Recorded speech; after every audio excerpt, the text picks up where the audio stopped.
Linda's true story from Florida. They ignored her birthday. So she removed their names and changed everything. There is a particular kind of loneliness that only exists inside a full house, the kind where you are surrounded by people who need you but never once ask how you are doing. Linda had spent 37 years being the backbone of her family, the one who remembered every birthday, organized every holiday, and held everyone together when life fell apart. But on the morning of her 62nd birthday, when her phone stayed silent and her mailbox stayed empty, something inside her finally broke.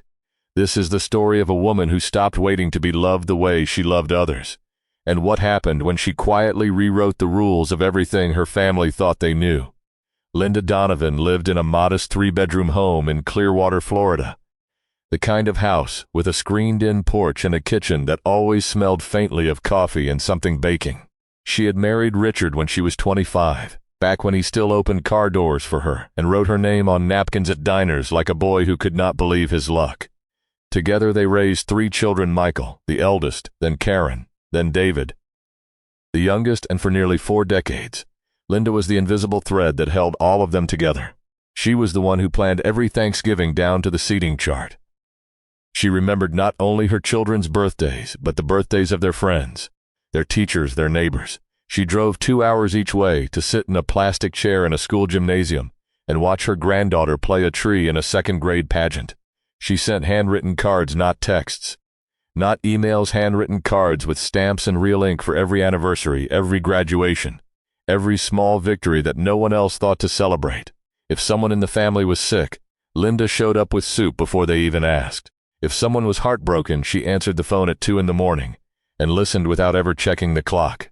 She was the person everyone called when something went wrong, but rarely, almost never, when something went right. And over the years, the small things began to add up the way small things always do, quietly, almost invisibly, until one day you look down and realize you are standing in a hole you did not notice being dug. Richard forgot their anniversary twice. Not milestone years, just ordinary ones. But ordinary ones still count when you are the person who never forgets. Karen canceled Mother's Day lunch 3 years in a row, once for a work conflict, once for a friend's pool party, once for no reason she ever bothered to explain. Michael rarely called unless he needed money, or advice about money, or someone to co-sign something he could not afford on his own. And David, the baby of the family, moved to the other side of the state and came home only when he had a trunk full of dirty laundry and an empty refrigerator waiting for him back in Jacksonville. Linda noticed all of it. She noticed and she said nothing, because Linda was raised by a mother who taught her that a good wife gives without keeping score. A good mother sacrifices without drawing attention to the sacrifice. Love, she was told, does not need to be spoken to be real. You show it by doing. You show it by staying. You show it by absorbing the disappointment and turning it into something useful, another casserole, another phone call, another card signed with love and sent into the silence. So that is what Linda did. She buried every unacknowledged holiday under another batch of cookies. She swallowed every forgotten thank you with a sip of tea and a long breath. She told herself that her family loved her in their own way, that expecting recognition was selfish, that the work itself was the reward. But here is what no one tells you about being the person who holds everything together. Every time your effort goes unseen, a tiny crack forms in your foundation. You do not feel it at first. You might not feel it for years. But the cracks are there, spreading slowly in the dark, waiting for the one moment that finally carries too much weight. Linda had trained herself to expect nothing, but even a heart that expects nothing has a breaking point. And hers arrived on a Tuesday morning in March 14th, a Tuesday. The sky over Jacksonville was pale and gray, the kind of morning that doesn't announce itself with anything remarkable. And maybe that was fitting, because no one in Linda's life seemed to think this day was remarkable either. She woke at 6:15 the way she always did. Her body had its own clock after decades of early mornings, packing lunches, driving carpools, starting laundry before the sun had fully risen. She swung her legs over the side of the bed and noticed that Richard's side was already empty. His golf shoes were gone from the closet. His coffee mug sat rinsed in the sink, still warm. He had left without a word. Linda made her own coffee. She stood at the counter and watched the pot fill slowly. And she reached for her phone the way anyone might on their birthday, half expecting, half hoping. She opened her messages. Nothing from Michael, nothing from Karen, nothing from David. No missed calls, no voicemails. She set the phone face down on the counter and told herself it was still early.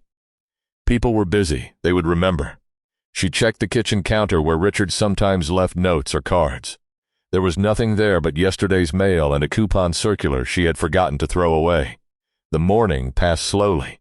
Linda tidied the house. She folded a basket of towels. She watered the plants on the back porch and stood there for a while, listening to the neighborhood, a lawnmower somewhere down the street, a dog barking, the ordinary soundtrack of a life that no one was paying attention to.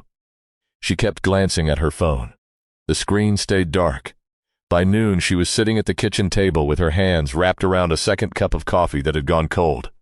The silence in that house was not the peaceful kind. It was the kind that presses against your chest, the kind that makes you hear your own heartbeat and wonder if anyone else in the world knows it is still beating. She picked up the phone and called Karen. Her daughter answered on the fourth ring, distracted, half listening. Linda could hear voices in the background, coworkers maybe, or the television. Karen said she was in the middle of something and promised to call back later. She never did. Linda texted David. She did not mention her birthday. She simply said hello, asked how he was doing. His reply came 4 hours later, 2 words and a request, "Happy birthday, Mom." Then, almost immediately after, "Hey, my car needs some work. Could you and Dad help with the repair bill?" Linda stared at that message for a long time. She read it twice, 3 times, as if the words might rearrange themselves into something that felt less hollow. The evening came the way evenings do when you have spent the whole day waiting for something that never arrives. The light through the windows turned amber, then gray, then gone. Richard walked through the front door at 6:15, smelling of cut grass and sunscreen. He set his keys on the counter, looked at Linda sitting quietly in the living room, and asked the question he asked every night without variation. "What's for dinner?" Linda looked at him. She said it simply. "It's my birthday, Richard." He paused. Something flickered across his face, not guilt exactly, but the mild embarrassment of a man who has forgotten to pick up milk on the way home. "Oh," he said, "right. I'm sorry, Lynn. You want to just order a pizza? No cake, no flowers." No card pulled from a jacket pocket at the last minute. No acknowledgement of the woman who had never once in 37 years forgotten his birthday, their children's birthdays, his mother's birthday, the anniversary of his father's passing. She had remembered every single one. She had baked the cakes and wrapped the presents and written the cards and signed them with love, always with love, even when love felt like something she was sending out into a void. Linda did not cry that night. She did not raise her voice. She did not deliver the kind of speech that shakes the walls and forces people to listen. She simply lay in bed beside a man who had already fallen asleep and stared at the ceiling and felt something shift inside her chest. It was not anger. Anger she knew. Anger was hot and fast and it burned itself out. This was something else. This was clarity, quiet, steady, and absolutely terrifying in its stillness. She saw her life laid out like a road behind her, and she understood with sudden and terrible precision that she had spent 37 years pouring everything she had into people who had never once stopped to ask if the well was running dry. She lay there for a long time, breathing slowly, letting that clarity settle into her bones. What Linda did next was not dramatic. There was no screaming match in the kitchen. No suitcase thrown onto the front porch, no ultimatum delivered through tears. It was something far quieter than that and far more powerful. It was the kind of decision that only comes after years of silence, the kind that shakes a family to its foundation precisely because no one ever imagined she was capable of change. Within 2 weeks of that quiet revelation, Linda picked up the phone and made a call she had never imagined herself making. She scheduled an appointment with an estate attorney, a woman named Patricia, whose office sat on a quiet street lined with oak trees, just 20 minutes from Linda's house. She had driven past that office hundreds of times over the years and never once thought she would need it. But now she did. Linda sat across from Patricia with a folder in her lap. Inside that folder was her existing will, the one she and Richard had drawn up years ago, back when the children were still young and the future felt like something they were building together. That will divided everything equally: the house, her savings, her late mother's jewelry, a strand of pearls, a sapphire ring, a gold bracelet that had been passed down through 3 generations. All of it split neatly among Richard and the 3 children. Because that was what a good wife and mother did. She gave equally, even when she did not receive equally in return. Patricia listened carefully as Linda explained what she wanted to change, and then she changed everything.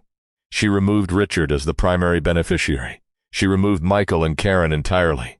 She left a modest portion to David because David, for all his quiet distance, had at least called her on that birthday. even if it was late and brief. The majority of her estate she redirected to two places that meant something to her: a local women's shelter that had been serving families in the Tampa Bay area for over 20 years, and a scholarship fund for first-generation college students. Women and young people who were trying to build something out of nothing. People who understood what it felt like to give everything and still be overlooked. It was not revenge.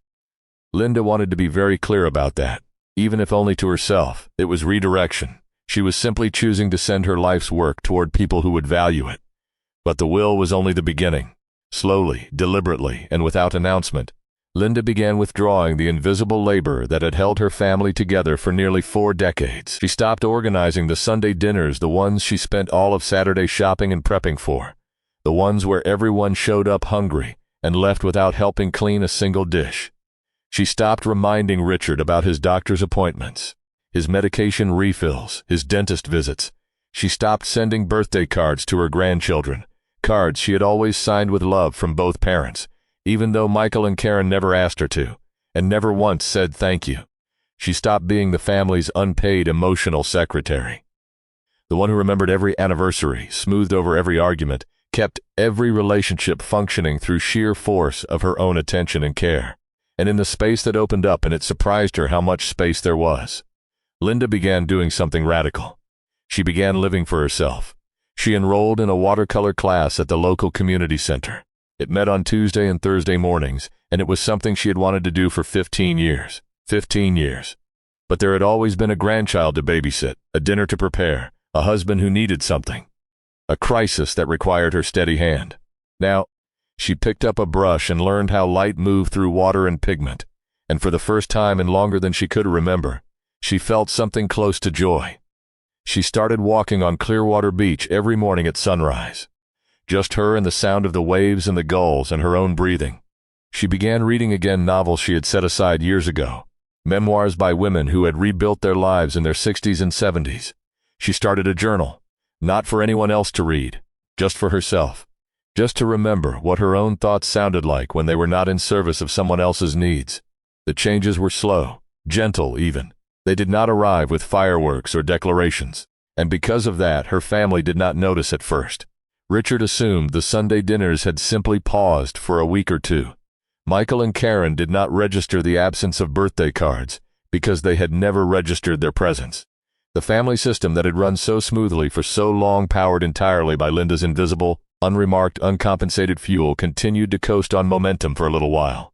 But momentum does not last forever. And within 2 months, the cracks began to show. Small things at first: missed appointments, forgotten dates, a growing sense that something was not quite right, though no one could name what it was. The machinery of their daily lives was grinding, stuttering, slowing down, and not a single one of them understood why. It took the family nearly 3 months to realize that something fundamental had changed. And when they finally noticed, their reactions revealed exactly why Linda had made her decision in the first place. Richard was the first to find out. A piece of legal mail arrived at the house, something about changes to their joint financial arrangements. And he did not sit down with Linda to ask if everything was all right. He did not approach her with worry or tenderness. Instead, he stood in the kitchen doorway, holding the letter like a piece of evidence, and said, "What are you doing behind my back?" Behind his back. As if 37 years of cooking, cleaning, organizing, remembering, nurturing, and holding an entire family together on her shoulders had all been done in front of his face. And the one time Linda did something for herself, it was a betrayal. Linda looked at him calmly. She did not raise her voice. She told him she was planning for her future. And Richard, the man who had forgotten her birthday, who had not bought her flowers in years, who could not name her best friend or her favorite song, Richard called her selfish. It was the first time in nearly 4 decades of marriage that he had used that word on her, and it landed like a verdict from someone who had never once looked closely enough to see all the selflessness that came before it. Karen found out next, but not from Linda. She heard through a cousin who happened to work at the attorney's office, and she did not call her mother to ask what was wrong. She called to demand answers. Why was I removed from the will, she wanted to know. Not, "Are you okay, Mom?" Not, "Did something happen?" Just the money. Just the inheritance. Just the thing she believed she was owed. When Linda told her the truth, "You forgot my birthday, Karen. You forget me every day," Karen's response was almost textbook. "That is not fair, Mom. I am busy." You know how hard my life is." She turned it around. She made herself the victim. And in that entire phone call, through all the accusations and the deflections and the raised voices, Karen never once said the only two words that might have mattered. She never said, "I am sorry." Michael's reaction, though, was perhaps the most telling of all. He did not call about the will. He called because Linda had stopped sending him the monthly financial help she had been quietly providing for years. That was what got his attention. Not his mother's feelings, not her absence from family conversations, not the silence that had settled where her warmth used to be. Michael noticed when the money stopped. His concern was never really about his mother. It was about what his mother provided. And there is a difference between those two things that cuts deeper than most people want to admit. And then there was David, the youngest, the quiet one. David did not call shouting. He did not send an angry text or make demands through a cousin. For 2 weeks, he said nothing at all. And then one Saturday morning, he drove to Clearwater. He pulled into Linda's driveway, walked up to the porch where she was sitting with her coffee, and he sat down beside her. He did not defend himself. He did not explain how busy he had been. He looked at his mother and he simply said, "I am sorry, Mom. Tell me what I missed." 5 words, that is all it took. 5 honest, unguarded words, and they were more than anyone else in the family had offered. This is something that happens in families more often than we like to believe. The person who gives the most becomes invisible. The one who holds everything together is the one nobody thinks to check on. Their labor becomes expected, like weather, like gravity, something that simply exists and requires no acknowledgement. Invisible labor, emotional labor, the quiet and constant work of carrying it does not show up on any ledger. No one tallies the birthday cards sent, the meals prepared, the arguments smoothed over, the loneliness swallowed in silence so everyone else can feel comfortable. And because no one tallies it, no one notices when it stops, until the machinery breaks down entirely. The hardest truth buried in this story is one that many of you watching will recognize in your own lives. The person who gives the most is often valued the least, not out of malice, but out of habit. We take for granted what we have never had to live without, and we do not understand what someone carried for us until they finally set it down. David's quiet apology was the first crack of light in months of darkness. But Linda had already learned a lesson that would reshape not just her family, but her entire understanding of love and worth. And that lesson, the one Linda carried out of her darkest season, is not hers alone. It belongs to every person who has ever loved so thoroughly that they forgot to ask whether that love was being returned. There is a pattern that runs through countless marriages, countless families, and it is so quiet that most people never see it until the damage is already done. I call it the caretaker trap. It works like this. Someone in the family, often the mother, often the wife, though not always, begins to give. They give their time, their energy, their attention, their planning, their worry. They give without being asked, and they give without asking for anything in return. And slowly, invisibly, they train the people around them to stop noticing. When you never ask for anything, the people who love you learn a dangerous lesson. They learn that you do not need anything. Your generosity becomes like wallpaper, always present, never seen. And the more you give, the more invisible you become, until one day you realize that you have loved yourself right out of the picture. Society does not help. We have been taught, all of us, that a good mother sacrifices without complaint, that a good wife gives without keeping score. That selflessness is the highest form of love, and there is something beautiful in that idea, something true at its core. But when selflessness has no floor, when it becomes an identity rather than a choice, it turns toxic. Not for the people receiving it for them. It is comfortable, effortless, easy to ignore. It turns toxic for the one doing the giving, because love without reciprocity is not noble. It is unsustainable. And boundaries, the kind Linda finally built, are not the opposite of love. They are the architecture that keeps love standing. Without them, even the deepest devotion collapses under its own weight. And here is where so many of us make the mistakes that Linda made for 37 years. We never communicate our needs because we believe the people who love us should just know. We measure our worth by how much we do for others, and when that labor goes unrecognized, we do not speak up, we just do more. We confuse being needed with being loved, and those are not the same thing. Being needed means someone depends on your function. Being loved means someone sees your soul, and when we cannot tell the difference, we stay silent about our disappointments, swallowing them one by one until they calcify into something harder and more permanent than sadness. They become resentment. And resentment is the slow poison that destroys marriages and fractures families, not through a single dramatic betrayal, Not through an affair or a slammed door, but through 1,000 small neglects. A forgotten birthday. An interrupted sentence. A holiday where everyone is laughing except the person who made it all possible. And why do families only wake up when the giving stops? Because people do not value what they have never had to earn. David had never had to earn Linda's care. The children had never had to earn their mother's presence at every holiday, every crisis, every ordinary Tuesday. It was simply there, like gravity. And you do not think about gravity until you are falling. What Linda did when she removed their names, when she redirected her estate, when she stopped performing love for people who had stopped receiving it, that was not punishment. It was education. Sometimes the most loving thing you can do for your family is to stop shielding them from the consequences of their own neglect. To let them feel the absence so they can finally understand what was there all along. This is not a lesson about revenge. It is not a lesson about cruelty. It is a lesson about the quiet courage it takes to say after years, after decades, I matter too. My needs are real. My pain is valid. And I will no longer disappear so that everyone else can be comfortable. Linda's story did not end with a neat Hollywood resolution. Real life rarely does. But what happened in the months that followed taught her and her family something none of them expected. 6 months after her birthday, Linda's life looked fundamentally different, and not in the way anyone might have predicted. She had her watercolor class on Tuesday mornings, where she painted coastlines from memory, and nobody asked her to hurry. She had her sunrise walks along the shore, where the ocean did not need anything from her except her presence. She had her journal, filled not with grocery lists or appointment reminders for other people, but with her own thoughts, her own questions, her own slow and patient reckoning with the woman she was becoming.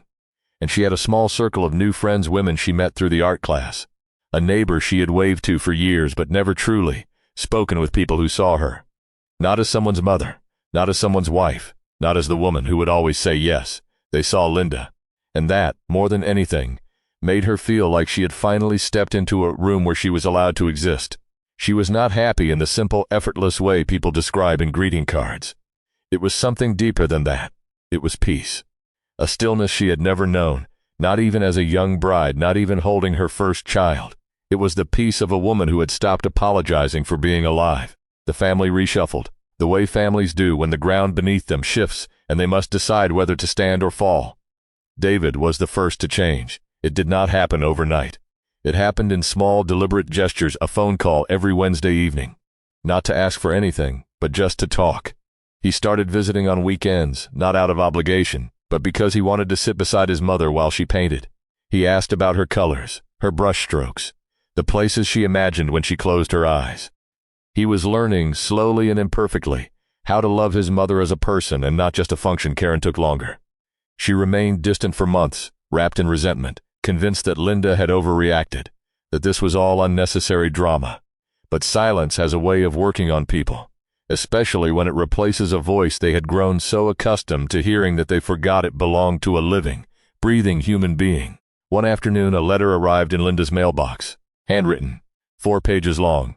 Karen wrote about the years she had taken her mother for granted, about the meals she never thanked her for, about the birthdays she treated as routine instead of sacred. It was not a perfect letter. The apology stumbled in places, but it was real. And for Linda, that was enough not to forget but to begin. Michael never changed. Some people do not. He simply moved on, found someone else whose generosity he could lean on without gratitude, someone else whose boundaries had not yet hardened into walls.